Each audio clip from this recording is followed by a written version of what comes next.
You stand barefoot on the bathroom scale, marble tiles cold beneath your feet, the digital numbers blinking like a taunt. Yesterday's promise to eat cleaner rings hollow because, despite a fridge stocked with produce, the sly band of fat around your midsection refuses to loosen its grip. You dutifully roasted vegetables for dinner, colorful, wholesome, Instagram-worthy, yet here you are, tugging at a waistband that still bites. If vegetables are the heroes of weight loss lore, why do you feel betrayed? The answer hides in plain sight. Not all vegetables play for the same team, and 5 of the most common can secretly bloat you, spike blood sugar, and stall fat burn faster than a late-night donut run. Worse, they disguise themselves beneath a health halo so dazzling that even seasoned dieters invite them onto the plate without hesitation.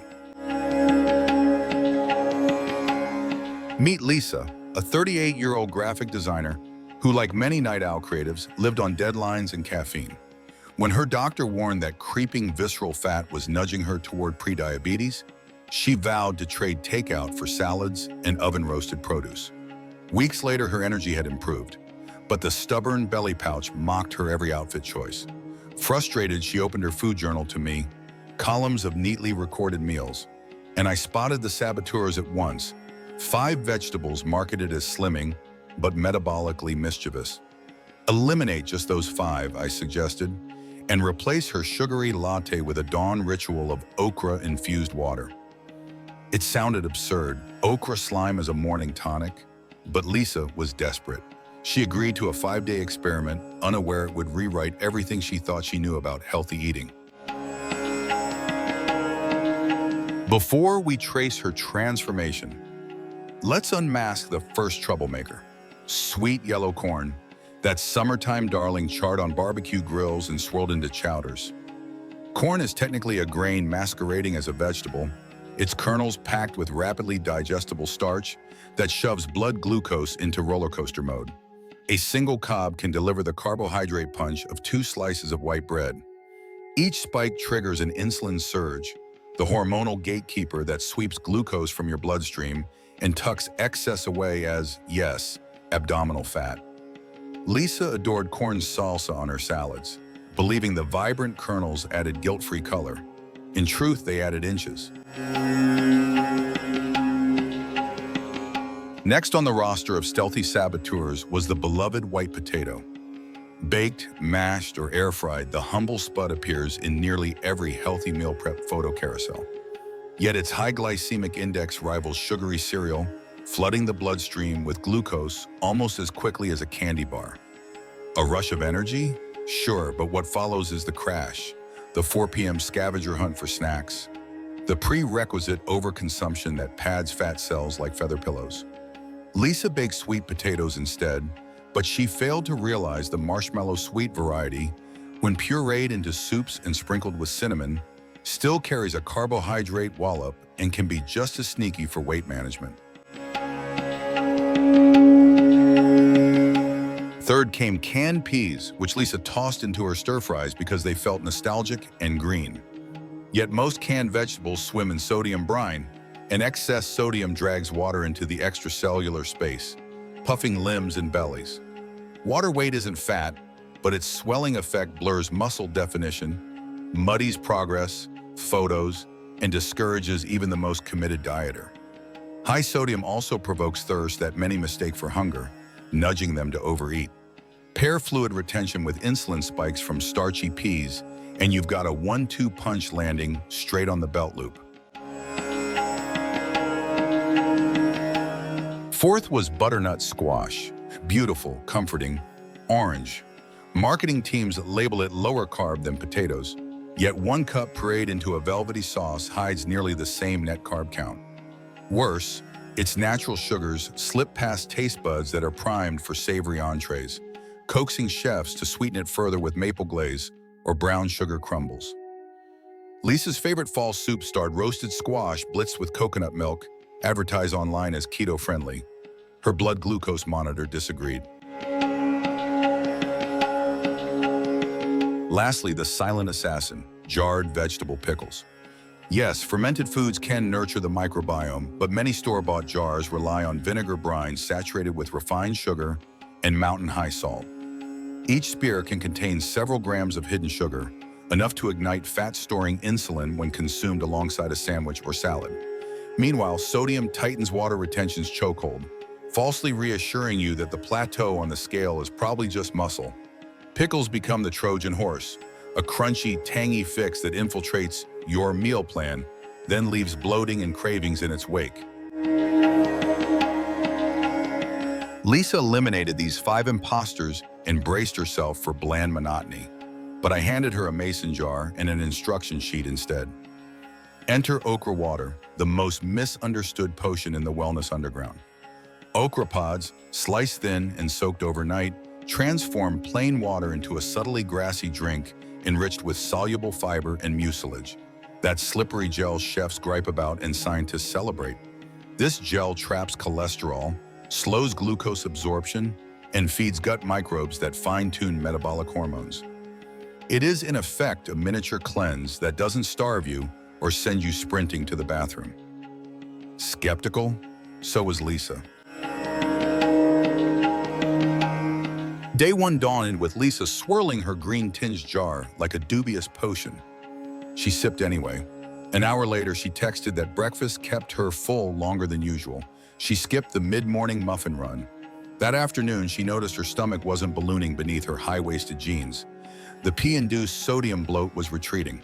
Science backs her observation. Okra's potassium-rich profile counterbalances sodium, coaxing excess fluid out through the kidneys.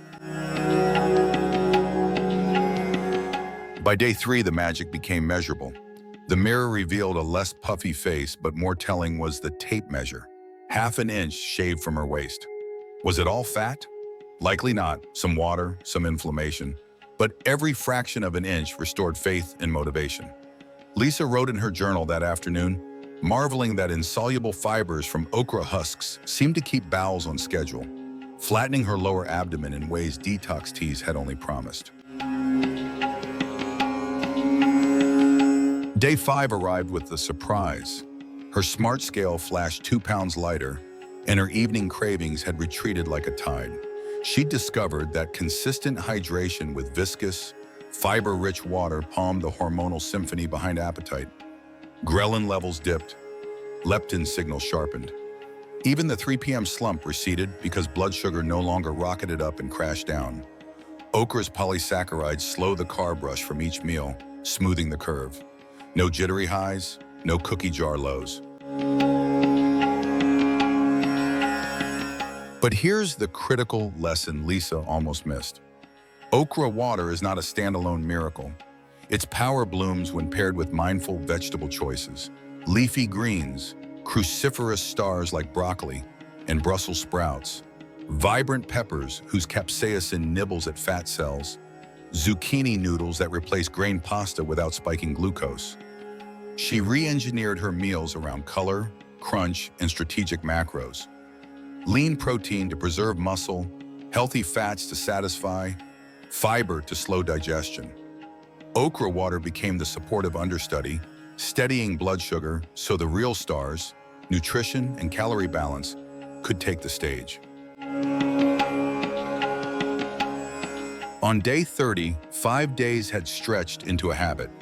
Lisa's waist measured 3 inches slimmer, and lab work showed fasting glucose returning to a healthy range.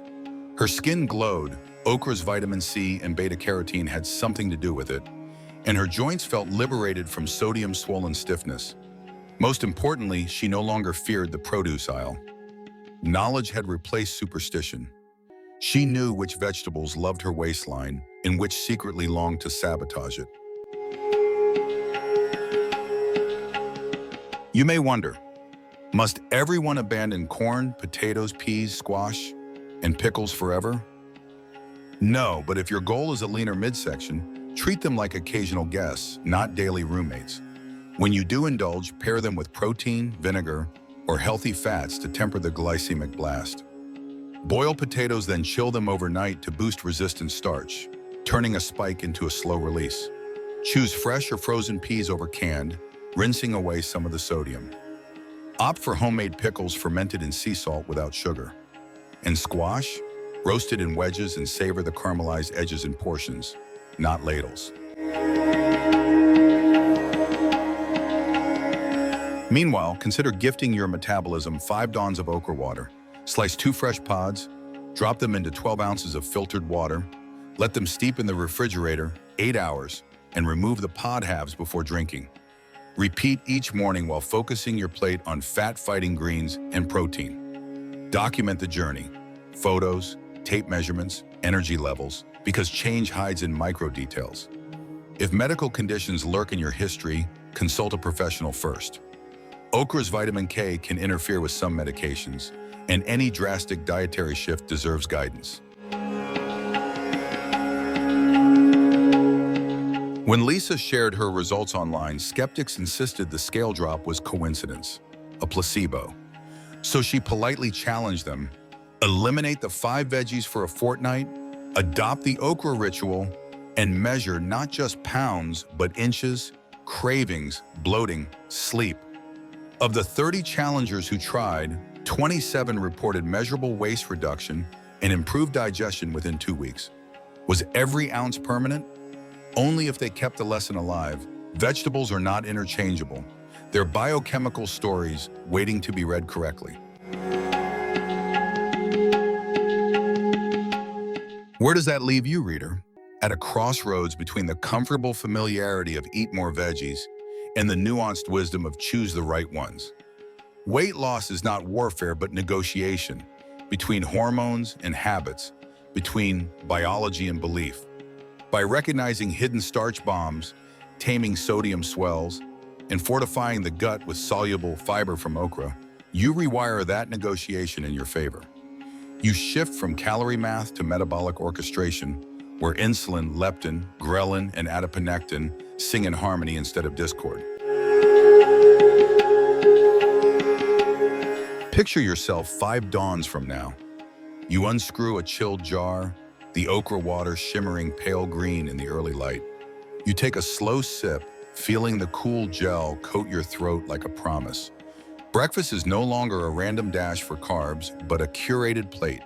Scrambled pasture, raised eggs alongside grilled asparagus, avocado fanned like green feathers. By noon, your belt tightens 1 notch inward, not outward. At 8 p.m., you step onto the scale and feel anticipation rather than dread. And when you wake the next morning, a body once mired in plateau greets you with momentum.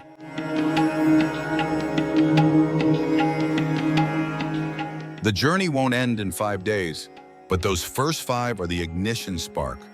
Let the world keep its crash diets and magic pills. You have a mason jar, a produce aisle. In the truth, 5 vegetables secretly bloat and spike you, while a humble pot of okra steeped overnight can tip the scales literally in your favor. Choose wisely, sip thoughtfully, and watch your reflection reshape itself, 1 green gulp at a time.